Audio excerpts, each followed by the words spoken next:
Bueno, lo primero de todo, agradecerte que hayas aceptado nuestra invitación a ASEPharma, a los podcasts de ASEPharma. Bienvenido, Luis María de Palacio. Y bueno, lo que queremos, la principal razón por la que te hemos invitado es porque al final sabemos que eres consciente de muchos problemas directos que tiene el farmacéutico. Son consultas que nos hacen directamente también a nosotros como asesoría y creemos que desde aquí podríamos actuar como altavoz para dar un poco una aproximación a esas dudas y creemos que con tus argumentos podemos ayudarles a tener una idea más clara de determinados aspectos que vamos a tratar hoy, un poco de economía, de ámbito laboral y como solemos hacer aquí en los podcasts de ASEPharma, también terminaremos un poco hablando de ti de forma más personal. Muy bien, muchas ¿Vale? gracias. Así que bueno, para quien no le conozca, Luis María de Palacio es el presidente de la Federación Empresarial de Farmacéuticos Españoles, FEFE, y bueno, él desde su posición pues aboga un poco por la estabilidad económica de lo que es el modelo español de la oficina de farmacia. También es licenciado en farmacia, licenciado en Derecho y como no podía ser de otra manera también tiene su propia farmacia aquí en Madrid, ¿verdad? Correcto, sí, en la calle Alcalá, con mi madre y ahora con mi hermana. Bueno, pues seguramente nos puede dar una visión todavía mucho más cercana de lo que es el día a día del propio farmacéutico. Pues comenzamos hablando un poco de, a tu juicio, ¿cuáles crees que son las principales demandas ahora mismo del sector concreto de la oficina de farmacia? Sí, bueno, la oficina de farmacia lleva bregando muchos años con una salida de una crisis que fue su primera gran crisis, la crisis de los años 2011 a 2013. Y esta salida de esos años, que fueron, recuerdo, los impagos a las farmacias y que fueron todo el desarrollo de los recortes en reales decretos, tuvieron su mayor impacto durante esos años. Entonces, pues tuvimos el copago, tuvimos el famoso euro por receta con muy poquita vigencia, un par de meses, creo recordar, y digamos que del 14 hasta antes de la pandemia lo que hemos hecho ha sido intentar salir adelante con una facturación de cuotas de mercado que todavía a niveles de financiado, de receta financiada, no llega a superar las cifras que se daban en 2008. Entonces, esa es un poco la situación económica básica de la farmacia en España. En paralelo, se lleva ya muchísimos años luchando por un desarrollo profesional en el seno de la farmacia, pero ese desarrollo profesional con una actividad propia de los farmacéuticos todavía no ha adquirido realidad porque no tiene ese valor añadido, no tiene una valoración económica regular. Y es muy difícil que esto pueda salir adelante. Entonces, esto yo creo que es una preocupación que al mismo tiempo pues, hace que los farmacéuticos pues, se sientan un poco cansados a lo mejor de estar preparándose y formándose para intentar alcanzar mayores cotas profesionales que no terminan de llegar. En la pandemia, por ejemplo, en Madrid nos preparamos para vacunar.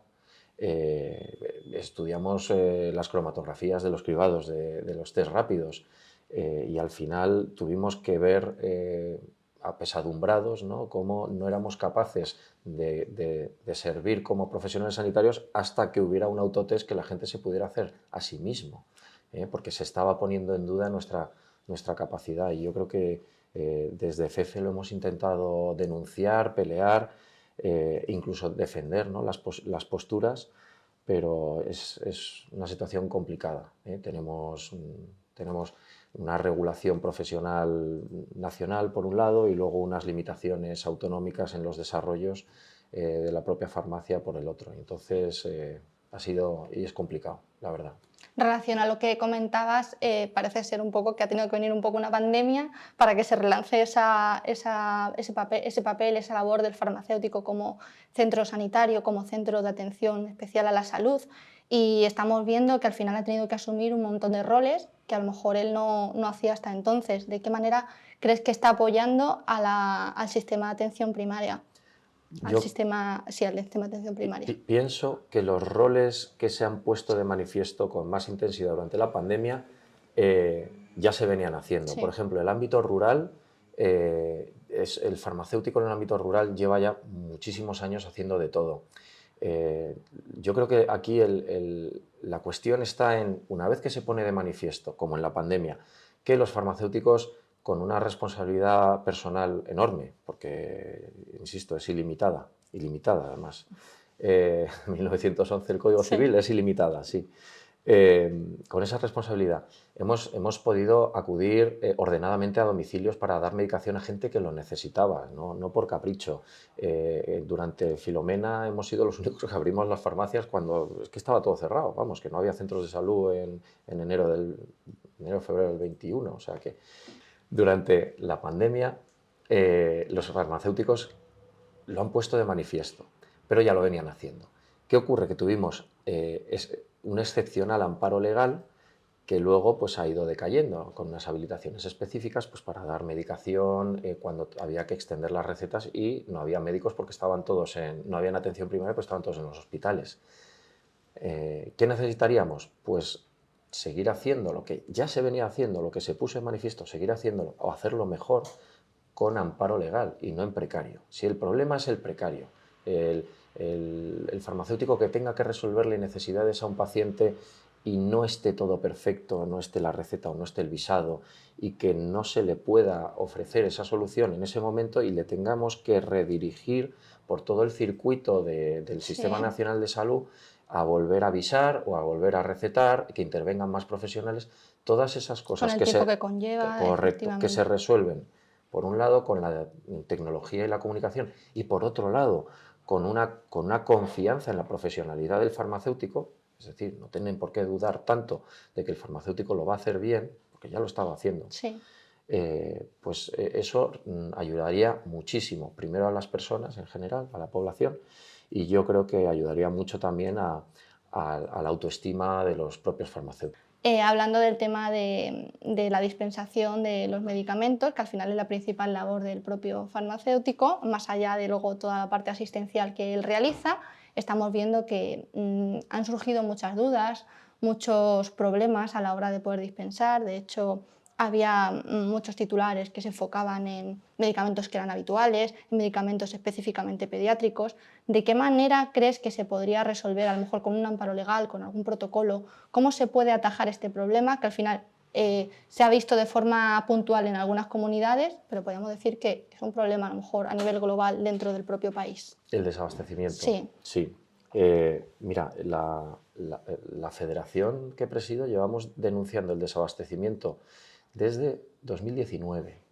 O sea, que ya antes de la pandemia sí, nosotros empezábamos a tener faltas de nuestros mayoristas y bueno, hicimos un sondeo entre los principales mayoristas y se confirmaba el aumento de esas faltas que son puntuales pero que son muy recurrentes. Entonces ya en 2019 advertimos de que había correlación entre la falta y el precio de esos medicamentos, dado que la farmacia en España, por desgracia, se ha ido quedando sin acceso a la innovación, porque se ha dirigido toda esa innovación, la han dirigido hacia hospitales sí, públicos para tener restringido ese acceso, fundamentalmente porque la calificación de esos medicamentos es DH, diagnóstico hospitalario, sí, y esos de medicamentos tienen que poder ser dispensados también en oficina de farmacia. Además, siempre se aludía que eran medicamentos, por no alargarme mucho, pero se aludía que eran medicamentos que tienen que estar monitorizados en su administración, pero eso no es así porque ya hemos visto que son autoadministrables por los pacientes y lo hacen desde su domicilio. Luego ya esa excusa queda fuera, ¿no? Y sin embargo, pues todavía no hemos resuelto esa falta de acceso. Entonces, lo que ha quedado para la farmacia, ¿qué ha sido? Pues efectivamente el medicamento muy barato, en serio, muy barato, sometido a órdenes de precios anuales o incluso bianuales, o sea, incluso bimestrales a veces, que bajaban todavía más el precio y ya desde 2019 empezaban las faltas, por supuesto correlacionadas con el precio. Ahora ya se empieza a reconocer sin ambajes, pero es que ya llevamos 3 años y medio con la pandemia y todo. Y la inflación, lo que ha ocurrido, cómo ha influido en agravar este problema, la inflación y, bueno, y los problemas de logística globales que había ya en 2019. No sé si recordáis que hubo noticias sobre el precio de los containers, sí, cómo se habían multiplicado por no sé cuánto los containers. Bueno, pues eso encarece toda la cadena de fabricación y suministro, pero no se traslada a los precios españoles porque estaban regulados. Entonces, claro, en algún lugar tiene que aflorar este problema. Claro. ¿Cómo? En desabastecimiento, ya está. Entonces, ahora mismo FEFE ha propuesto, con una propuesta valorada al Ministerio y a los distintos fabricantes, un aumento sensible del precio de los medicamentos más baratos e incluso una liberalización del precio de aquellos que estén por debajo de los 2 euros por envase para tratamientos mensuales. Buscando esa sostenibilidad que Buscando se esa está pidiendo. sostenibilidad.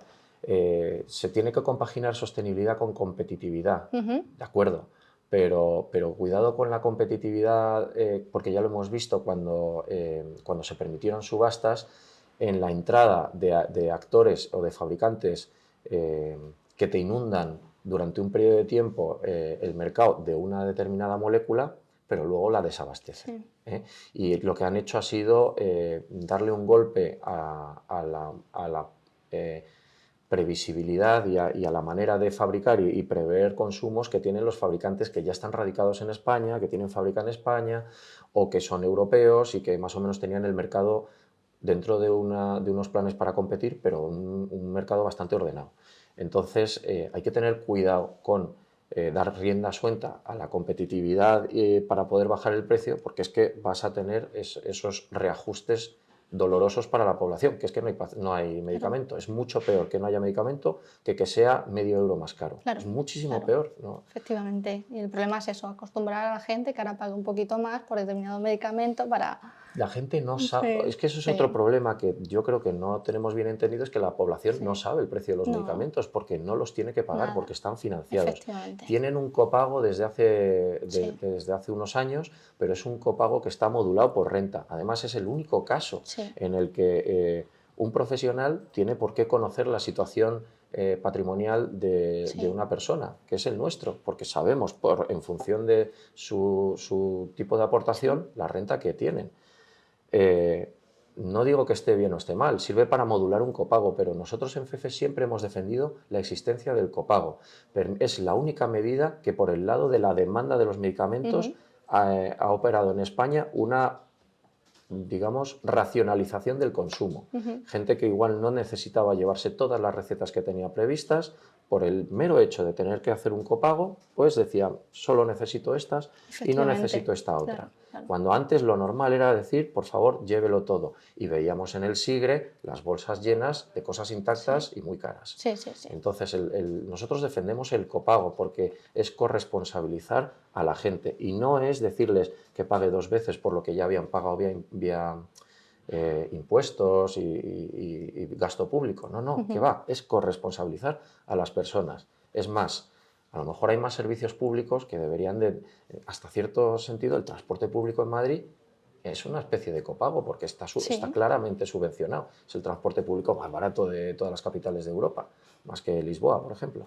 Entonces, pues, pero lo pagamos y nadie se queja. no. No, pues con los medicamentos yo creo que pasa exactamente lo mismo y este copago, de verdad, es una cosa que debemos de entenderla como normal. Hay gente que no puede Ujú. y sus circunstancias les van a permitir que esté eximido. Pero vamos, no tiene ningún problema.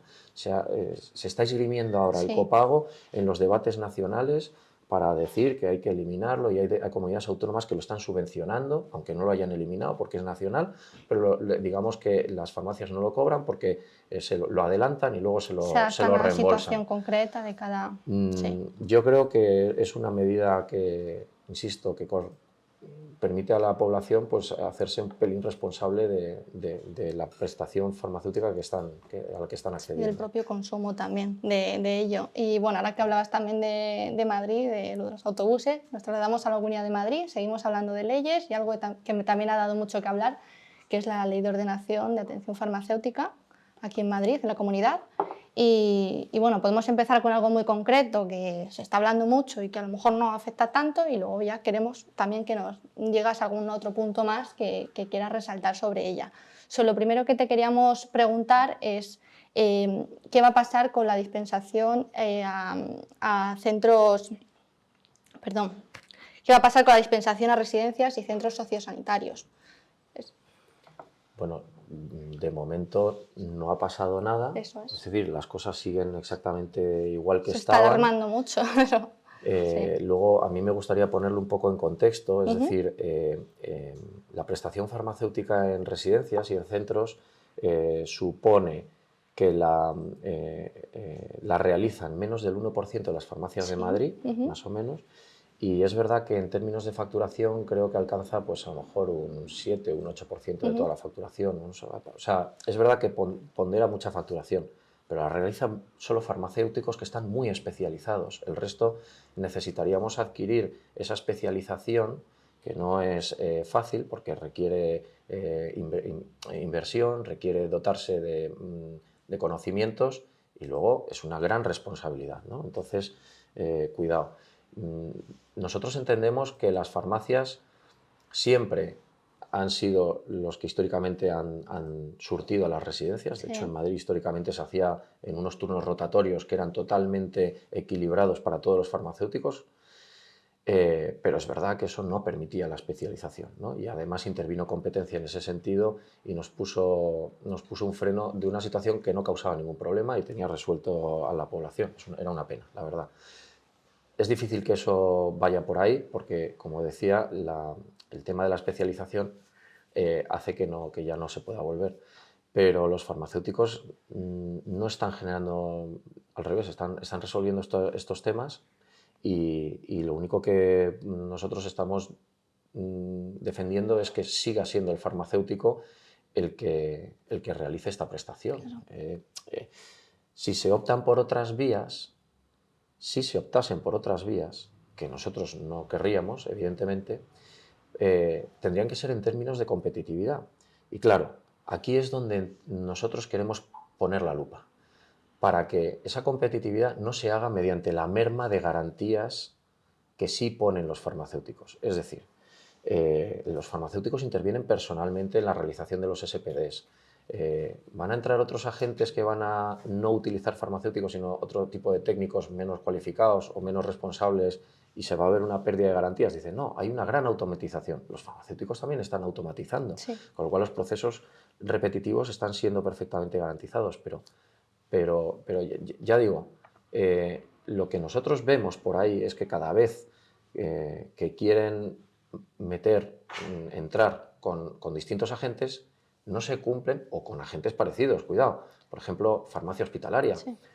No siempre cumplen con el mismo nivel de garantía y compromiso personal que sí tiene el de la farmacia. Entonces, nosotros lo que sí pedimos es que el rasero sea el mismo para todos Claro. y, a ser posible, el nuestro, el que es el más alto, no porque sea el nuestro, es porque es el más alto en garantías.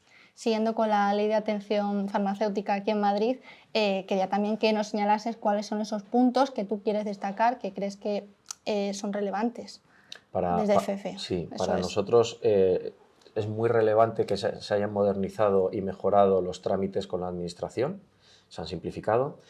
Eso es muy importante. También es muy importante que se prevén nuevas actividades en las secciones, la de nutrición, etcétera, que además luego van a tener desarrollo en los conciertos. Esperamos que el próximo concierto sea muy beneficioso en ese sentido. Y estaba siendo muy demandado, Es además. muy demandado, correcto. Y luego yo doy especial importancia al nuevo sistema de ordenación que está previsto en la ley, que además es pionero, es decir, es el primero en toda España, y es que va a permitir la reubicación de farmacias en todo el territorio cada vez que se convoquen nuevas zonas. Entonces, de cualquier sitio que una farmacia, por sus limitaciones en facturación, en local, por ejemplo, o en congestión, pues realmente es una farmacia llamada a un traslado. No está dejando de dar servicio en esa zona porque probablemente sea una zona llena de farmacias y a lo mejor busca un mejor futuro en esa nueva zona donde igual se van a abrir otras. Permite, es verdad que tapa la apertura de una nueva, pero porque no fuera necesaria. Si se da ese traslado no era necesario. Para mí eso es, vamos, un éxito. Y bueno, al final, también desde FEFE me gustaría que nos dijeras cómo ves la farmacia en el futuro, la oficina de farmacia, es decir, hacia dónde quieres que vaya.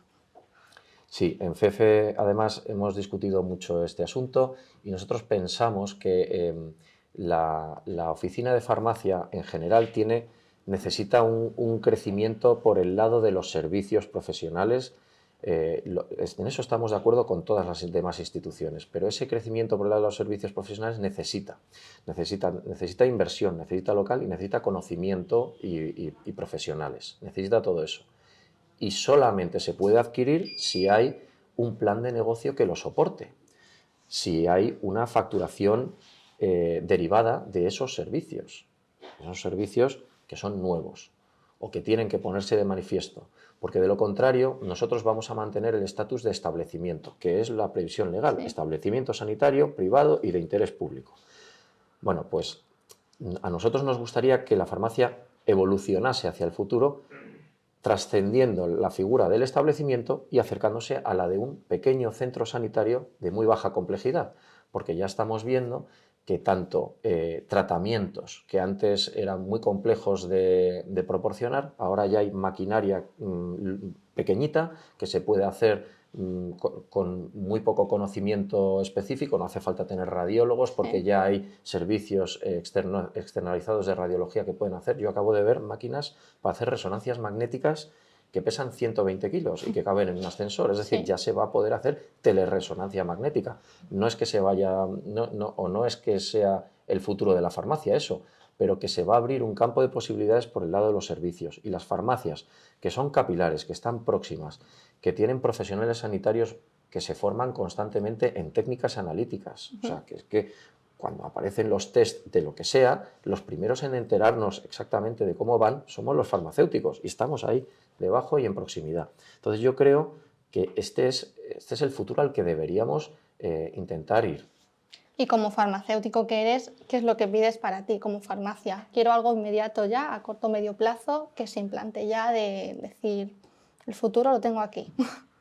Bueno, yo me gustaría que la lectura que hagamos de la Ley de Atención ¿Sí? Farmacéutica de Madrid, por ejemplo, sea una lectura siempre abierta y no una lectura restrictiva que venía siendo un poco la tradición de la Consejería de Sanidad, muy restrictiva y tal. Y a mí me gustaría que tengamos un poquito de lectura abierta para explorar las posibilidades que nos permite la ley en cuanto a servicios. Entonces, pues, por ejemplo, yo creo que la alimentación y la nutrición y los hábitos de vida, tanto sueño como ejercicio, etcétera, es una cosa que no es objeto de la atención primaria como tal, y sin embargo es una cosa que impacta enormemente en la salud de las personas. De hecho, probablemente veamos desarrollos de salud pública en cuanto a guías y recomendaciones.